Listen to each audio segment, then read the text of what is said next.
Welcome to the Fight Against Free Kill Laws with Ed Salazar, where we give a voice to those who have suffered firsthand from medical malpractice. In Florida, families devastated by medical negligence are left without justice because of a law many don't even know exists. Florida's free kill law prevents families from holding doctors accountable. These are real stories with real loss and no justice. Contact Ed at 561-239-2417 or visit afreekill.com. Today we uncover the truth, share real stories, and demand change. Good evening, and thank you so very much for taking the time to listen to our show tonight. I am very excited to tell everybody that we have some very positive developments.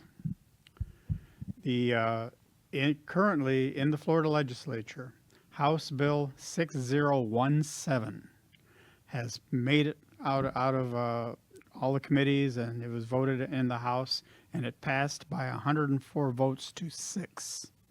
This is amazing.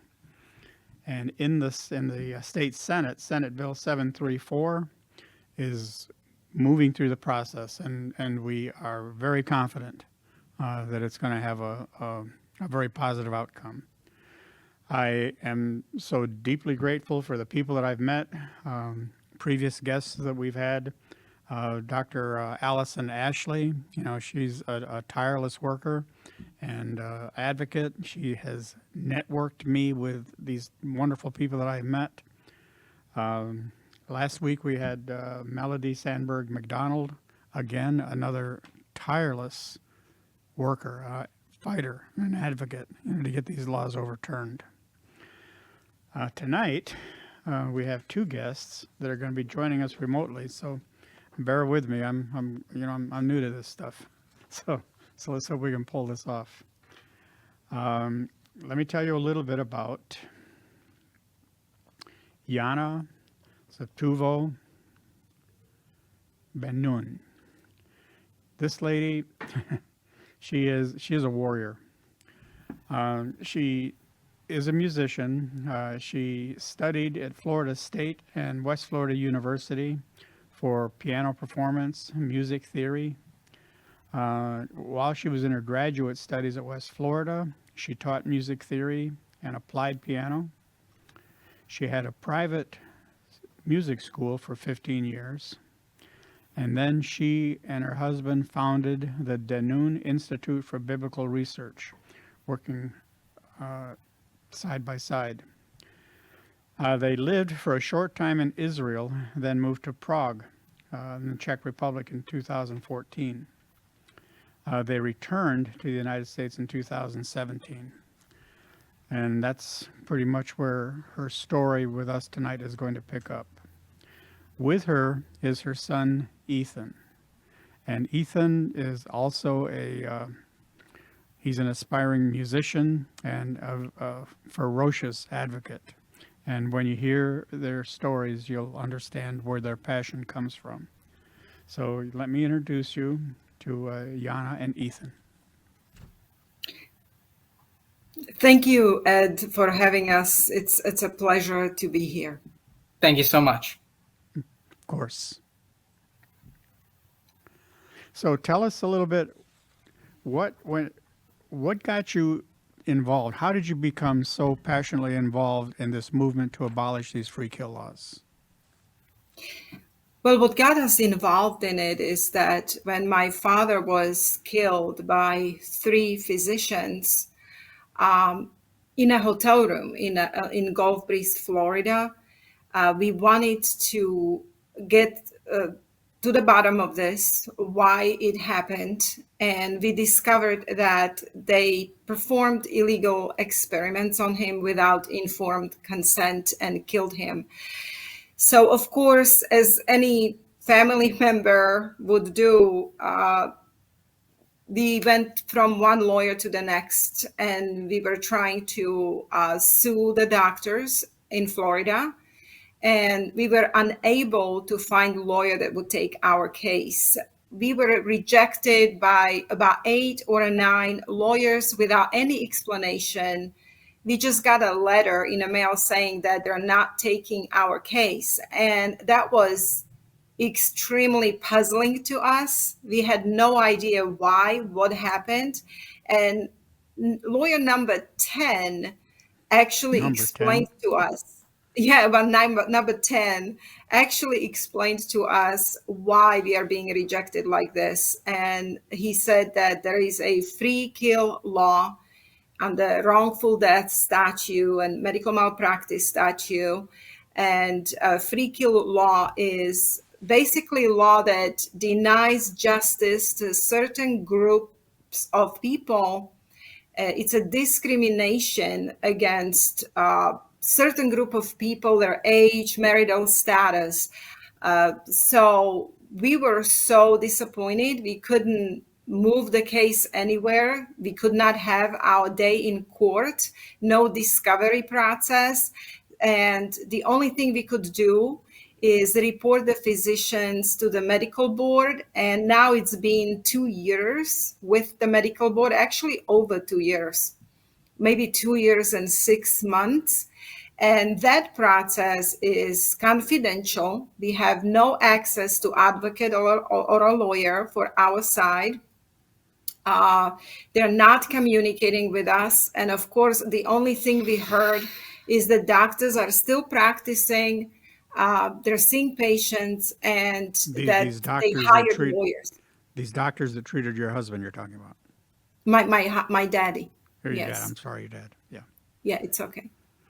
So the only recourse we had is medical board, but it's still with them. It's in confidential status. We don't know anything. All we know is that doctors hired lawyers. They're prolonging the issue. They are filing motions for dismissal. And we have no idea when we're going to hear what happened there. Ethan, what are the circumstances that bring this law into play? What are the conditions? Well, if you mean in our specific case, it's a good question.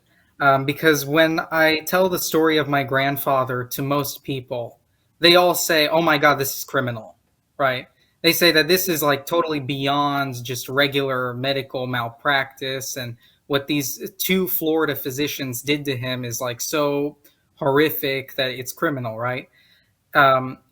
However, even though what happened to him was so egregious, every single attorney that we speak to just turns us down because we tell them that 2 physicians did these actions to him. The second we mention that it was 2 physicians, they just say, "Oh, Florida's free kill law, and you have no case because you can't sue for wrongful death in these situations because your grandfather was, well, it would be my mother who would have to sue, right?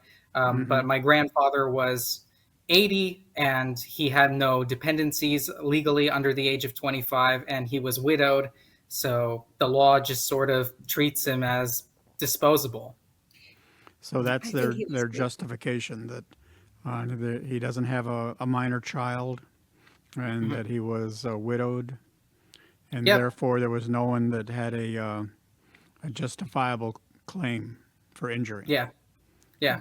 And that's sort of the thing. When I spoke at the Capitol in Tallahassee, this was my whole sort of theme, right? Is that this law, Florida Statute 768.21, subsection 8, it is protecting doctors who commit criminal actions, right? Because in a lot of cases, law enforcement, when they investigate crimes in the medical field, they don't know much about medicine, right? And I cited a case in one of my speeches of a physician named Dr. Ben Brown in Gulf Breeze, Florida, who killed his own wife on an operating table. He was a plastic surgeon, right?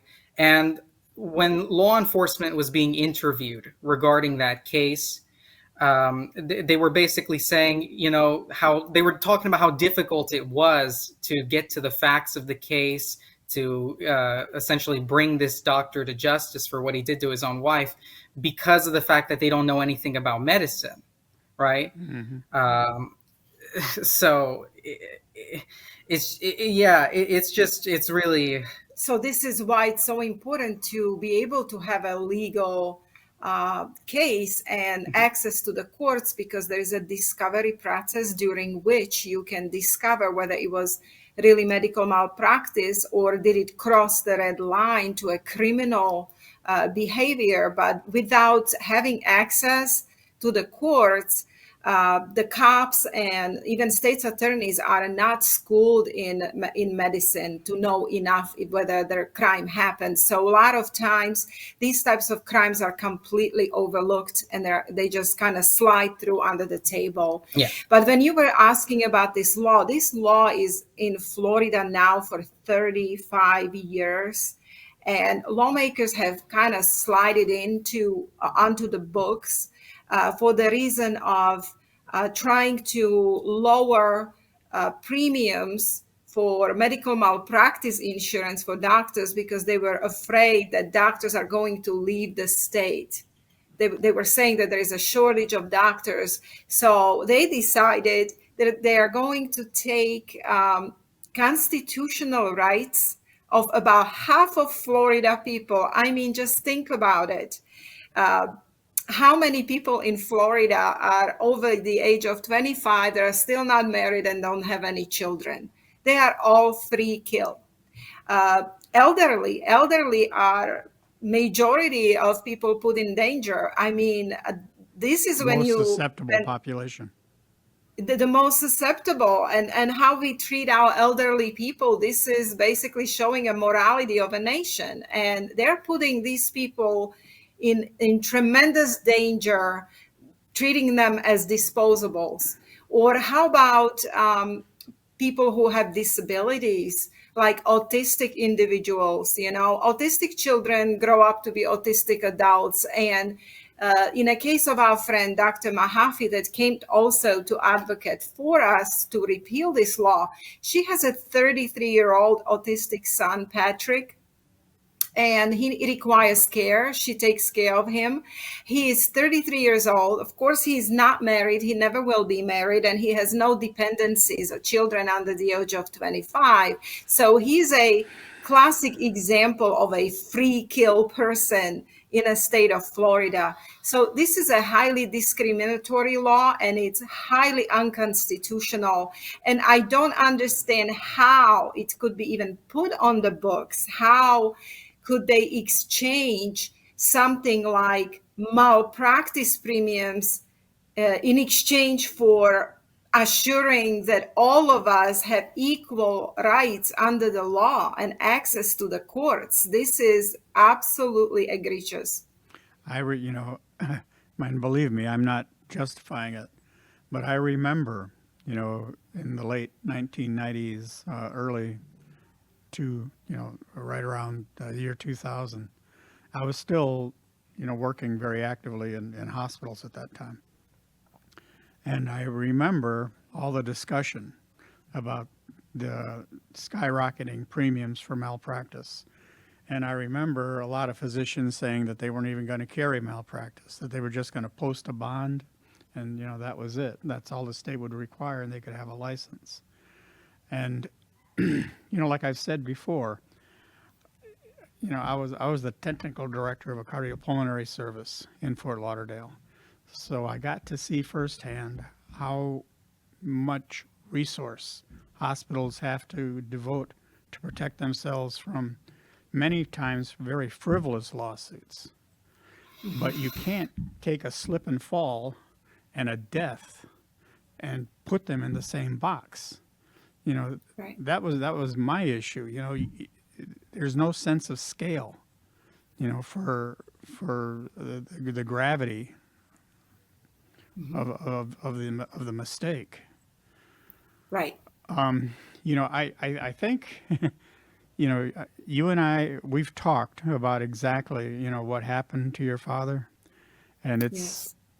Please, and I know I don't want to open an old wound, but Yes. if you would be willing to discuss it. I think our listeners would just be absolutely dumbfounded. Yes, I will have Ethan tell the story. All right.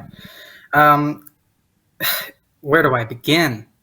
Tennessee. I think it's best to start in Tennessee, right? Because this is where it all began, was here in this state. My grandfather, Stefan Suto, he lived with us. He was part of the family, right? He was there for me all, at the time, 17 years of my life, right? And we basically had a physician, and I can name this physician. Her name was Dr. Carrie Madej. Uh, oh my, Okay. and yeah, okay. And in Tennessee, this physician came to our home, and when my grandfather was having flu-like symptoms, the whole family was having flu-like symptoms. She came to our home and she administered to my grandfather, I kid you not, 21 milliliters of IV hydrogen peroxide, followed by, in a nebulizer, 2 milliliters of hydrogen peroxide. So And after she gave this to my grandfather, she left the home. My grandfather's condition began deteriorating. We had no idea at the time why my grandfather was deteriorating. did she We explain why she was doing this? What was her rationale? well, She is a DO, doctor of osteopathy, and she said she has some very good treatments for COVID.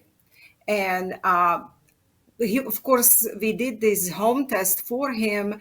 He was negative for that particular illness. However, she said it's still that illness without having proof. And she said she has a very good treatment for it. That's a natural treatment. And she administered 21 milliliters of hydrogen peroxide IV that was inside of an IV bag in a 500 milliliters of dextrose. So it was kind of like a diluted solution, but still, after my father died, actually, we found out that it is about 80 times higher than oxidative therapy practitioners would ever use. So large amounts of hydrogen peroxide plus nebulization with extremely wrong high amounts of toxic amounts of peroxide without proper dilution of saline. So my father deteriorated. As Ethan says, we didn't know what's happening. We eventually wanted to take him to the hospital. However, my husband, he called his friends, physicians in Florida, who told him not to go to the hospital. He said that hospital had certain protocols and isolation rules, and that we would not ever see our father again. So we were very scared, and he and a female physician from Florida who owns a clinic, private outpatient clinic in Gulf Breeze, Florida, she invited my husband to bring my father to their clinic for the care, and they said they're going to help him. So my husband drove my father for 9 hours and brought him to that clinic. And this physician continued the first physician's protocol prescription, because first physician also texted the protocol for 5 more times. So they continued on him this protocol. And then the male doctor said that he has another protocol of another oxidative therapy, which is called raw ozone gas.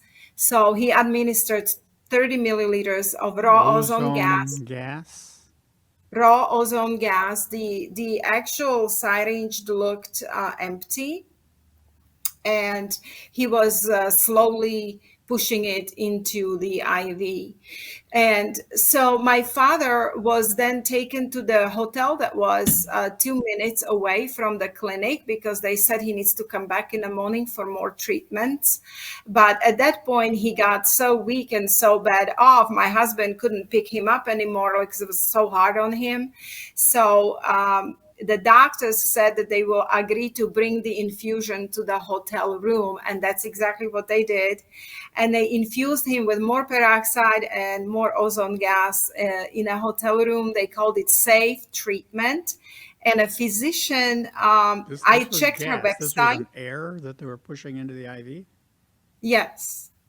The male physician claimed that it has no nitrogen in it and it's safe.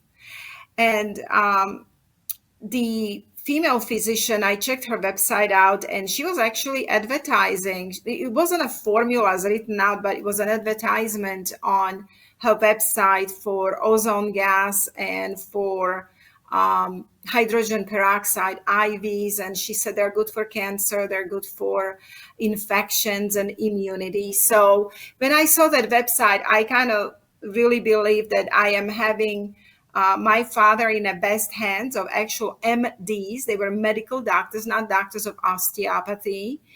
And I didn't question them. And I was kind of thinking that my father is only going worse and worse for the reasons of virus, that treatments are not working. But I would not even think in my mind that doctors were doing anything illegal. Well, it came to a point in a hotel room where my father, they called us all for a meeting, and they informed us that all of my father's red blood cells are dead, that he has no red blood cells anymore, and they're going to give him a blood transfusion. So at that point, the nurse that was in a room and my son Ethan requested that they take him to the ER. But the male doctor called my son to a hotel lobby, and he told him that if we take him to the hospital protocols are going to kill him, isolate him, and we're never going to see our father again.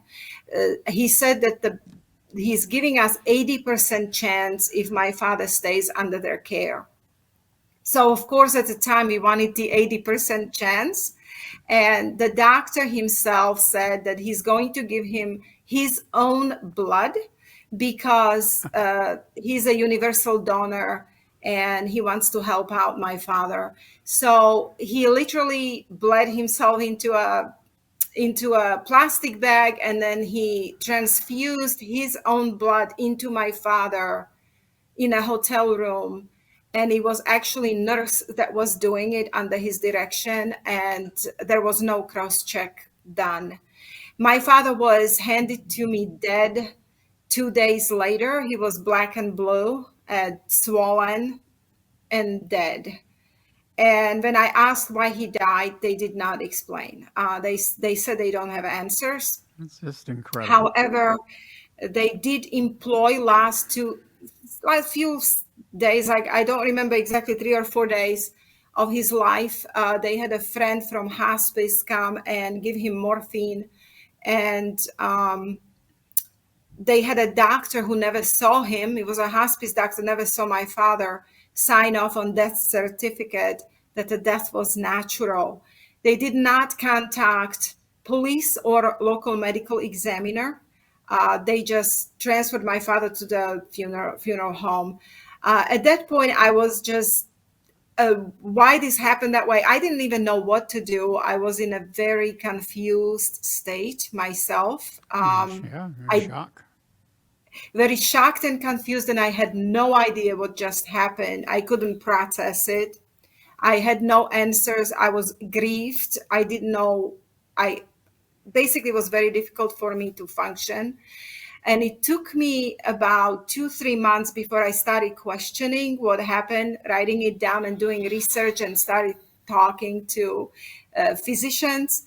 And about 9 months later, I remember very clearly that it hit me that they have killed my father with illegal experiments. And I contacted Dr. Mahaffey. We contacted police department. And it was just very disappointing that I could not secure a lawyer, because I wanted the discovery to take place, and I wanted answers. I wanted trial. I wanted justice for what has just happened, and there is no justice. Was there ever an autopsy performed? Yes, not by the medical examiner's office. Our family ended up getting a private forensic autopsy done on my grandfather. The forensic pathologist who performed his autopsy, he's an amazing physician, Dr. Daniel Schultz. He looked at my grandfather's body. He looked at all the evidence that we gave him, and he came to the conclusion that my grandfather died directly as a result of the actions of the three physicians. Not natural causes. It was not natural causes. He explicitly ruled them out in his autopsy, that it was pretty much impossible for him to have died from natural causes. It just was not it's not what killed him. And with his medical report, you still could not get any legal representation? No. No, he ruled his death a homicide, and when we took it to the cops, they just said that it's a medical malpractice issue, and of course we didn't have medical malpractice lawsuit access. And by the way, just to let you know, my father at first was buried, and then he was later exhumed, because when I found out that what they have done to him, what therapies they used are basically illegal, and they are very dangerous toxic chemicals in large amounts, and non-cross-check blood transfusion is illegal as well, and very questionable how they done it in a hotel room. I had my father exhumed on my own money. Basically, I paid for exhumation, and I secured forensic examiner. Now, this was how long ago? My grandfather died on December 23rd, 2021. And he was exhumed October 2023. He was embalmed. So really, since that time, you folks have been fighting for this. Yes. How many times would you say you've been in Tallahassee addressing the legislature? Now it's been how many times? It was 4 times, but now we are going tomorrow again, and there will be another.